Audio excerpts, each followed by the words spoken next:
Hello दोस्तों, स्वागत है हमारे यूट्यूब चैनल मिस्टर देव ब्लॉग 15-19 में। आज हम लेकर चलते हैं आप लोगों को ओरछा फोर्ट में, दिखाते हैं ओरछा फोर्ट, बताते हैं उसका इतिहास।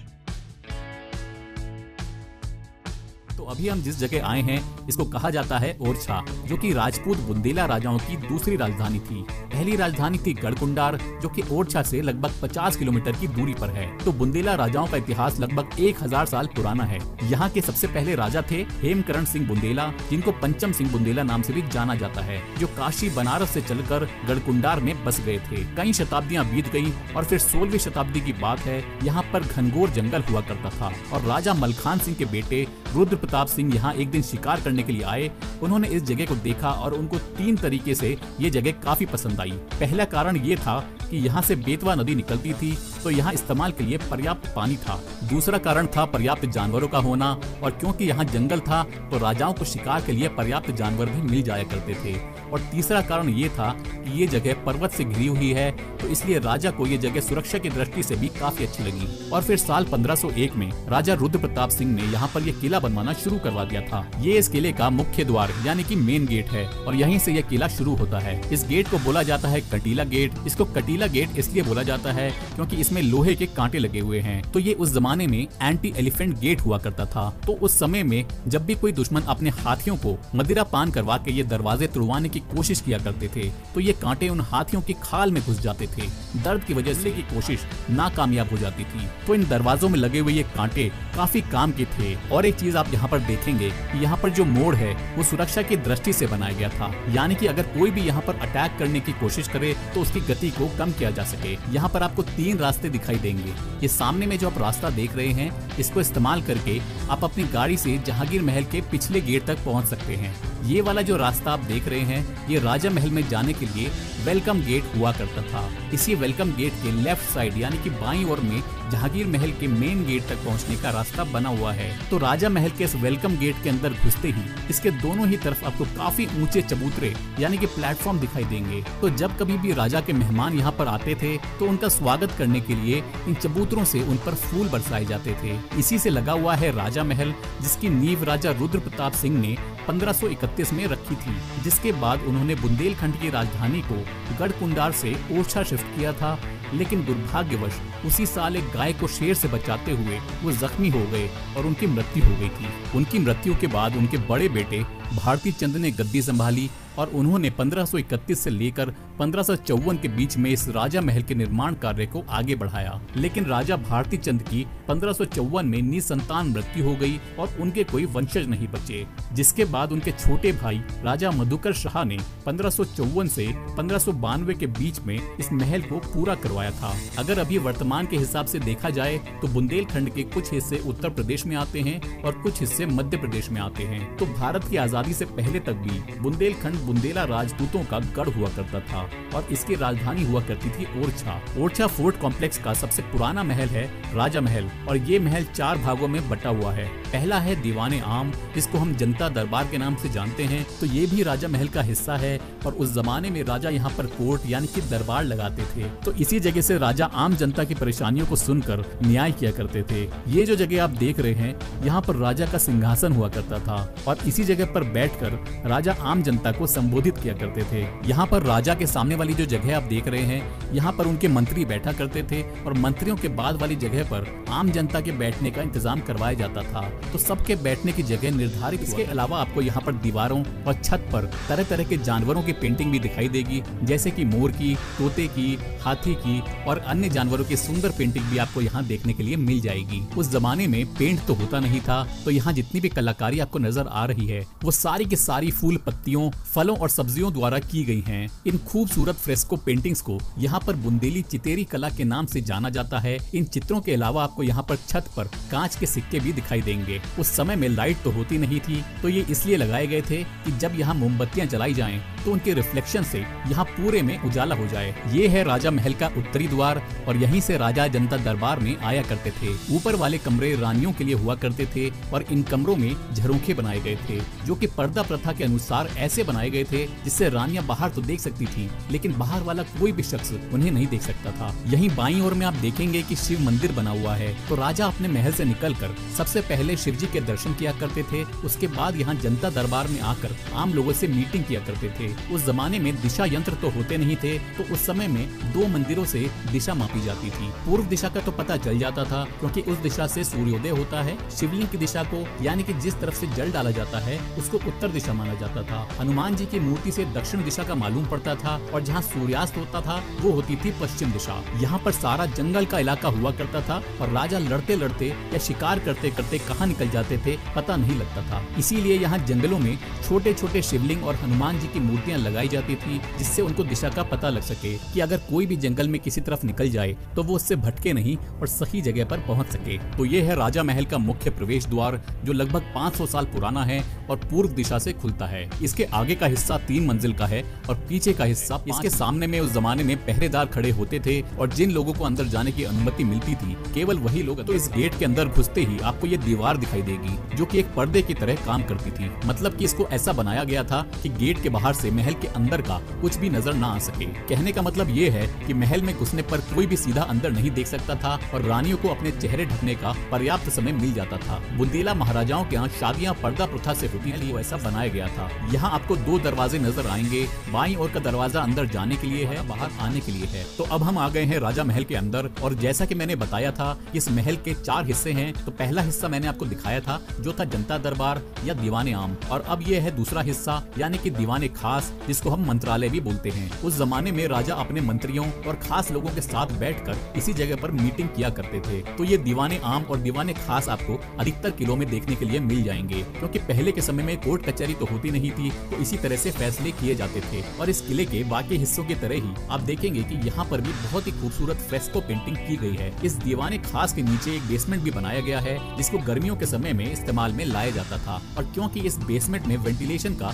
काफी अच्छा बंदोबस्त किया गया था तो ये ऊपर वाले हिस्से के मुकाबले काफी ज्यादा ठंडा रहता था। और आज भी अगर आप यहाँ पर नीचे जाएंगे तो आपको भी इन हॉल्स के अंदर इस नेचुरल एसी का आभास होगा और आप गर्मियों में भी यहाँ ठंडी हवा को महसूस। आइए आपको ऊपर की तरफ लेकर चलता हूँ और बाकी का महल दिखाता हूँ। तो दीवाने खास के सामने में ही है महल का तीसरा हिस्सा यानी कि पब्लिक आंगन, या फिर जिसको हम पब्लिक कोर्ट यार्ड के नाम से भी जानते हैं। ये जो प्लेटफॉर्म यानी कि चबूतरा आप देख रहे हैं, ये इस पब्लिक आंगन का मेन स्टेज हुआ करता था। जब राजा के खास लोग उनसे मिल लेते थे उसके बाद राजा अपने मेहमानों के लिए यहाँ पर नृत्य कार्यक्रम यानी कि डांस का प्रोग्राम आयोजित करवाते थे। तो ये जो प्लेटफॉर्म आप देख रहे हैं ये उस समय राजा के खास लोगों को खुश करने के लिए, उनके मनोरंजन के लिए इस्तेमाल में लाया जाता था। यहाँ पर दशहरा, दिवाली जैसे त्योहार और तरह तरह के महोत्सव आयोजित किए जाते थे। यहाँ दीवारों में कड़े यानी कि रिंग्स लगे हुए हैं जिनमें दोपहर के समय में धूप से बचाव के लिए पर्दे या फिर तंबू यानी कि टेंट लगाए जाते थे। और यहाँ जमीन पर भी आप देखेंगे ऐसे ही कुछ और रिंग्स भी लगे हुए हैं। तो ये रिंग्स बम्बू को लगाने के लिए और रस्सी को सपोर्ट देने के लिए लगाए गए थे। तो इन दरवाजों के अंदर और बाहर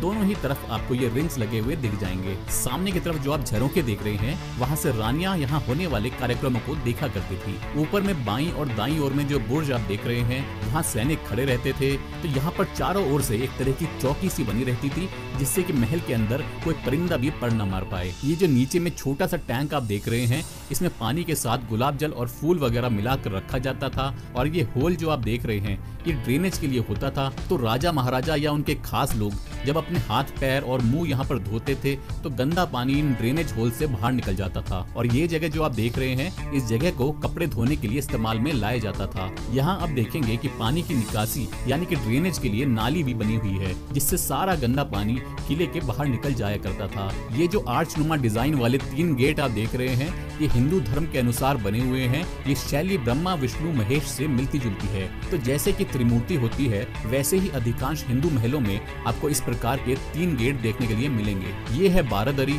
और इसमें 12 गेट बनाए गए थे यानी कि 3 सामने, 3 पीछे, 3 बाईं ओर और 3 दाईं ओर। ये जो सामने वाला एरिया आप देख रहे हैं ये उस जमाने का डाइनिंग हॉल हुआ करता था। तो मेहमानों से मिलने जुलने के बाद और डांस के प्रोग्राम के खत्म हो जाने के बाद यहाँ पर राजा अपने मेहमानों के साथ नीचे जमीन पर आसन लगाकर भोजन ग्रहण किया करते थे। तो यहाँ पर भी आपको वही पर्शियन कारपेट फ्लोरल डिजाइन देखने के लिए मिल जाएगा जो कि हमने पहले भी देखा था। इसमें आपको तरह तरह के जानवर दिखाई देंगे क्योंकि राजपूत महाराजाओं की 4 प्रकार की सेना होती थी जो थी पैदल, हाथी, घोड़ा और ऊंट। और उन सभी को यहाँ पर इन चित्रों में बखूबी दर्शाया गया है। और आपकी जानकारी के लिए मैं बता दूं कि ये सारी पेंटिंग लगभग 500 साल पुरानी है, क्योंकि ये महल 16वीं शताब्दी में बनवाया गया था। ये जो सामने में आप देख रहे हैं, ये उस जमाने का फाउंटेन यानी कि फुव्वारा हुआ करता था। इसमें खुशबू के लिए तरह तरह के फूल, इत्र और गुलाब जल वगैरह डाल दिया जाता था, जिससे कि यहाँ का वातावरण बहुत ही बढ़िया बन जाता था। तो अब मैं आपको लेकर चलता हूँ इस महल के चौथे हिस्से में, यानी कि फैमिली आंगन में, या फिर जिसको हम फैमिली कोर्टयार्ड के नाम से भी जानते हैं। ये जो सामने वाला कमरा आप देख रहे हैं, ये राजा मधुकर शाह का बेडरूम हुआ करता था, और इसके बाईं ओर 3 और दाईं ओर में 4 कमरे रानियों के लिए बने हुए हैं। तो एक राजा की कई रानियां होती थी, इसलिए बने हुए हैं। यहाँ पर रानियों के कमरों के ऊपर में कुछ कक्ष भी बने हुए हैं, जिनमें बालकनी और झरोखे बने हुए हैं। सामने की तरफ जो आप प्लेटफॉर्म देख रहे हैं, ये उस समय में नाच गाने के प्रोग्राम्स के लिए इस्तेमाल में लाया जाता था। और नाच गाने के समय में यहाँ राजा रानी के सिवाय सबका प्रवेश पूरी तरीके से वर्जित हुआ करता था, क्योंकि ये राजा और उनकी रानियों के लिए बनाया गया एक प्राइवेट एरिया था। ऊपर की तरफ में आप जितनी भी गैलरी और बुर्ज देख रहे हैं, इनमें सैनिक खड़े होकर पहरा दिया करते थे। तो राजा की जो वीआईपी सिक्योरिटी होती थी, वो 4 घंटे के हिसाब से ड्यूटी करती थी। तो जो सैनिक खड़ा होता था वो खड़ा ही रहता था, और जो बैठा होता था वो बैठा ही रहता था। तो आइए अब आपको राजा मधुकर शाह की सबसे मुख्य रानी यानी कि कुंवर गणेशी का बेडरूम दिखाता हूँ। तो अब हम रानी कुंवर गणेशी के बेडरूम के अंदर आ गए हैं। रानी भगवान राम की बहुत बड़ी भक्त थी, और इस कमरे में आपको भगवान विष्णु के 10 अवतारों की फ्रेस्को पेंटिंग देखने के लिए मिल जाएगी, जिनके बारे में मैं आपको अब बताता हूँ। तो जब भगवान ने जीवन की उत्पत्ति की थी, तो सबसे पहले पानी में उत्पत्ति की थी। तो सबसे पहले जो विष्णु भगवान का अवतार यहाँ पर आपको नजर आएगा, वो है मत्स्य अवतार, यानी कि मछली के रूप में अवतार। इसमें आप देखेंगे भगवान विष्णु राक्षसों को मारते हुए मछली से अवतार लेने वाली जो पेंटिंग आप देख रहे हैं, ये देखने में ऐसी लगती है जैसे ये अभी हाल ही में बनाई गई है, लेकिन ये 500 वर्ष पुरानी पेंटिंग है। ये जो पीछे वाला रूम आप देख रहे हैं, वो रानी का ड्रेसिंग रूम हुआ करता था। तो यहाँ इस महल में एक रानी का एक कमरा बनाया गया था। तो इस तरह से यहाँ पर 6-7 कमरे रानियों के लिए बने हुए हैं। ये है राजा का कक्ष, और ये इस महल का मुख्य कक्ष यानी कि मेन रूम हुआ करता था। इसी कक्ष में राजा रहते थे, और जैसा कि मैंने आपको दिखाया,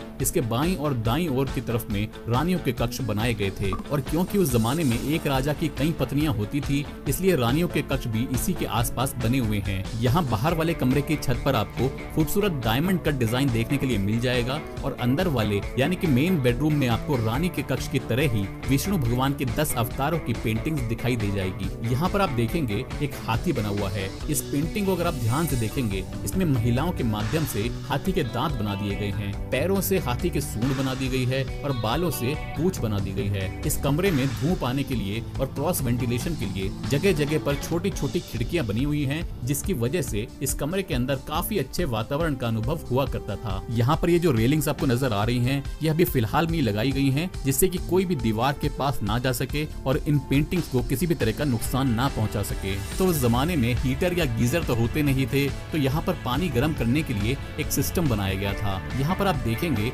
एक छेद बना हुआ है। तो यहाँ अंदर में उस जमाने का हमाम खाना यानी कि बाथरूम बना हुआ है, जिसमें पानी गर्म करने के लिए 3 टैंक्स बने हुए हैं। उसमें से एक टैंक में लोहे की कढ़ाई का उपयोग किया गया है। तो सर्दियों के समय में यहाँ लकड़ियाँ जलाई जाती थी, और अंदर में उस कढ़ाई पर रखा हुआ पानी गर्म हो जाता था। तो ये जो बीच वाला टैंक आप देख रहे हैं, इसमें लोहे की कढ़ाई रखी हुई है, जिससे इस पर रखा हुआ पानी गर्म हो जाता था। और यहाँ पर ऐसे 2 और टैंक्स बने हुए हैं। इस गर्म पानी के टैंक से बाकी के दोनों टैंक्स में पानी ले जाने के लिए पाइप लगे हुए हैं। तो बाकी दोनों टैंक्स में सादा पानी भरा जाता था, और जरूरत के अनुसार गर्म पानी मिलाकर नहाने के उपयोग में लाया जाता था। यहाँ पर जो आले बने हुए हैं, इनको नहाते समय कपड़े रखने के लिए इस्तेमाल किया जाता था। और ऊपर में जो खूंटे लगे हुए हैं, इनको गीले कपड़े टांगने के लिए इस्तेमाल में लाया जाता था। ये जो सामने में आप दरवाजा देख रहे हैं, ये रानी के कमरे से कनेक्टेड था, जिससे रानी सीधा इस हमाम खाने में आ जाया करती थी। इसी हमाम खाने से लगकर उस जमाने के टॉयलेट्स यानी कि शौचालय भी बने हुए हैं। तो मैं काफी सारे किलों में घूमा हूँ, लेकिन किसी भी किले में मैंने इतने व्यवस्थित तौर से बने हुए शौचालय पहली बार देखे हैं। तो यहाँ किसी में 1 होल बना हुआ है, किसी में 2 और किसी में 3। और अच्छी बात यह है कि यहाँ पर दीपक लगाने के लिए छोटे छोटे आले भी बने हुए हैं, और इनके ऊपर में वेंटिलेशन और लाइट के लिए छोटी छोटी खिड़कियां भी बनाई गई हैं। तो ये थे उस जमाने के बाथरूम और टॉयलेट्स। और यहाँ पर आप देखेंगे कि इस किले में जगह जगह पर ऐसे ड्रेनेज होल्स बने हुए हैं, जिनको देखकर पता लगता है कि इस किले में पानी की निकासी यानी कि ड्रेनेज के लिए काफी अच्छी व्यवस्था थी। इस महल में जो रानियों के कमरे बने हुए हैं, इनके बाईं और दाईं दोनों ही ओर से ऊपर जाने के लिए रास्ते बने हुए हैं, जो कि हमको आपको दूर से नजर नहीं आते हैं। तो इनमें से किसी भी रास्ते से आप ऊपर जा सकते हैं और किसी से भी नीचे आ सकते हैं। तो यहाँ ऊपर में इस तरह के वरांडे हुआ करते थे और यहाँ चारों ही तरफ में ऐसे वरांडे बने हुए हैं जिनको रानियां टहलने के लिए इस्तेमाल। आपको यहाँ बनी एक खिड़की दिखाता हूँ जिसको इस उद्देश्य से बनाया गया था कि यहाँ से रानी सीधा चतुर्भुज मंदिर के दर्शन कर सकें। तो चतुर्भुज और इस महल की खिड़कियाँ एक दूसरे के बिल्कुल आमने सामने बने हुए हैं। तो उस समय में रानी इसी जगह पर बैठकर भगवान विष्णु के दर्शन कर लिया करती थी। तो ओरछा से जुड़ी एक दिलचस्प बात ये भी बताई जाती है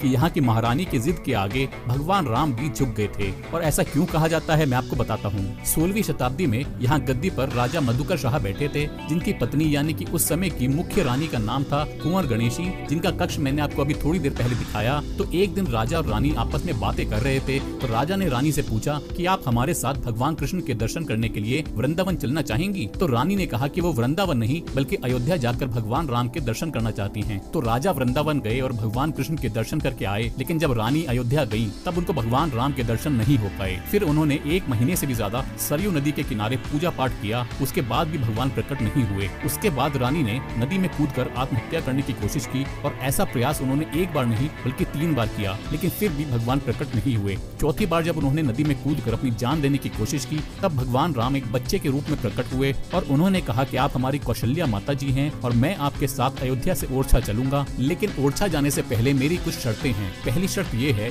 कि मैं एक बार जहाँ बैठ जाऊंगा वहाँ से उठूंगा नहीं। दूसरी शर्त ये है कि जिस जगह का राजा मैं रहूंगा उस जगह का राजा और कोई नहीं होगा और वो जगह आप लोगों को छोड़कर जानी होगी। और तीसरी शर्त ये है कि अयोध्या से ओरछा पुष्य नक्षत्र में यात्रा होगी। आपकी जानकारी के लिए मैं बता देता हूँ कि पुष्य नक्षत्र हर महीने में एक बार आता है। तो इस तरह से सन 1574 के 8वें महीने के 27वें दिन को रानी भगवान राम को अयोध्या से ओरछा लेकर आई थी। लेकिन यहाँ पर भगवान राम के लिए जो मंदिर बनवाया जा रहा था वो उस पीरियड में पूरा नहीं हो पाया था। अब रानी सोच में पड़ गई कि भगवान को कहाँ विराजमान करवाऊं। तब उन्होंने रानी महल की रसोई में भगवान राम को विराजमान करवा दिया। तो यहाँ ओरछा में जिस राम राजा मंदिर के आप दर्शन करेंगे वो दरअसल रानी महल की रसोई हुआ करती थी और क्योंकि वहाँ राम भगवान विराजमान हुए थे इसलिए उसका नाम बदलकर हो गया राम राजा मंदिर। तो इसी वजह से रानी महल राम राजा मंदिर हो गया और राम भगवान के लिए बनाया जाने वाला मंदिर जब तैयार हो गया तो उसमें विष्णु देवता को स्थापित किया गया और क्योंकि विष्णु भगवान की 4 भुजाएं होती हैं इसलिए उनको चतुर्भुज भी कहा जाता है। तो उस मंदिर का नाम पड़ गया चतुर्भुज मंदिर। तो यहाँ जो राम राजा मंदिर है वो उस समय में रानी का महल हुआ करता था और जो राम राजा मंदिर की बाईं ओर में चतुर्भुज मंदिर है